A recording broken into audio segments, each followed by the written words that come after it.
Ed Buck got locked up finally. This is the dude who was drugging these black gay men and killing them out there in California.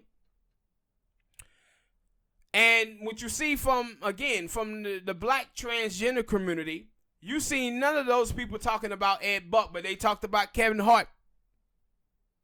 They talked about Dave Chappelle. But KR out of the hospital, good for him. Yeah, good for Kevin Hart to get out of the hospital. But these black transgenders, they said nothing about Ed Buck. The people who you seen talking about Ed Buck it was this nice young black sister named Jasmine on Twitter. So she was real huge and spreading the news about Ed Buck.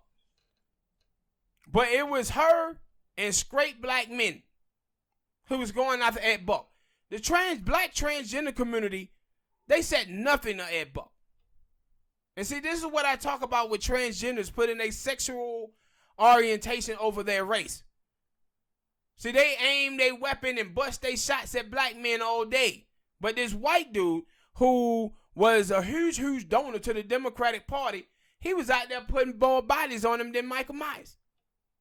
Last week, I think it was September the 11th, they found another overdosed black man at his house. So they locked him up and charged him with running a drug house. And then I think yesterday or earlier this morning, they gonna charge him with the 2 deaths, the 2 or 3 deaths that he had with those black men up in there. But my problem with this is that the black transgender community said nothing. The Democratic Party, the people who represented the interests of black people and gay people and all that, you ain't seen them say nothing about Ed Buck. But after all these other black people out here, all of them going after R. Kelly, Cosby, all of them, Kevin Hart. But the white dude over there then killed people, and ain't nobody said nothing in the transgender community.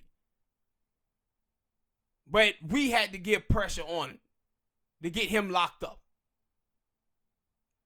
But it's good that his ass is in jail. All right, people, hit that like button.